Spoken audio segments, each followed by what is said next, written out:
அரசியலுக்கு யார் வேண்டுமானாலும் வரலாம், ஆனால் மக்களுக்கு நல்லது செய்வதுதான் முக்கியம் என திரைப்பட நடிகை ஐஸ்வர்யா ராஜேஷ் தெரிவித்துள்ளார். கோவை மாவட்டம் மேட்டுப்பாளையத்தில் நடைபெற்ற தனியார் நகைக்கடை திறப்பு விழாவில் நடிகை ஐஸ்வர்யா ராஜேஷ் சிறப்பு அழைப்பாளராக கலந்து கொண்டு கடையை திறந்து வைத்து விற்பனையை தொடங்கி வைத்தார். பின்னர் செய்தியாளர்களிடம் பேசிய அவர், ரஜினிகாந்த் மற்றும் கமலஹாசன் இணைந்து ஒரே படத்தில் நடிக்க இருப்பது தமிழ் சினிமாவிற்கு பெரிய எதிர்பார்ப்பை உருவாக்கியுள்ளதாக கூறினார். தொடர்ந்து பேசிய அவர், யார் வேண்டுமானாலும் அரசியலுக்கு வரலாம், ஆனால் மக்களுக்காக நல்லது செய்ய வேண்டும் என்றார். திருமணம் குறித்து நகைச்சுவையாக பதிலளித்த அவர், நல்ல முகூர்த்த நாள் மற்றும் மாப்பிள்ளை ரெடி என்றால் தானும் ரெடி என கூறினார். அடுத்தது வந்து அண்டர் 18 ஒன்று சைன் பண்ணியிருக்கேன்.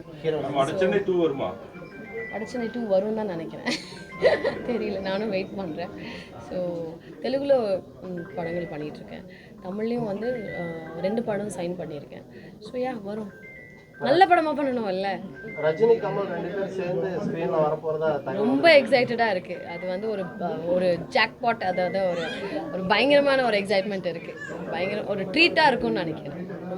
பல வருஷத்தோட கனவா எனக்கு. உங்களுக்கு எப்போ கல்யாணம் மேடம்? எனக்கா எப்போ பண்ணலாம்? நல்ல முகூர்த்தம் சொல்லுங்க. அடுத்தது நல்ல மாப்பிள்ளையும் காட்டுங்க. உங்கள் ஊரில் எந்த ஊர்? நீங்கள் மேட்டுப்பாளையமா கோயம்புத்தூரா? மேட்டுப்பாளையம் நல்ல பசங்க இருக்காங்களா? போச்சு, என்னடா பசங்க அப்போ நல்ல பசங்க இல்லையா? கரெக்ட் வந்துருச்சு. அப்படியா? ஓகே. அப்போ வந்து ஒரு நல்ல சகுனம்னு வச்சுக்கலாம் அப்படின்னு.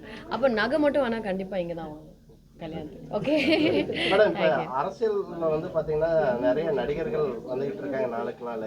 அதை நீங்கள் நடிகரோட வரவேற்பு வந்து எப்படி பார்க்குறீங்க? அது அவங்கவுங்க இஷ்டம், அவங்கவுங்க இஷ்டம் தானே, நம்ம எதுவும் சொல்ல முடியாது. விஜய் சார் உங்களுக்கு பிரச்சாரத்துக்கு நீங்கள் போவீங்களா? பிரச்சாரம் நான் ஏன் போகணும்? நான் ஏதோ எனக்கு விஜய் சார் ரொம்ப ரொம்ப பிடிக்கும். அவர் அரசியல் வந்தாலும் சந்தோஷம், யார் வந்தாலும் சந்தோஷம். மக்களுக்கு நல்லது பண்ணால் மட்டும் ரொம்ப ரொம்ப சந்தோஷம். அதுதான் ரொம்ப முக்கியம் நினைக்கிறேன்.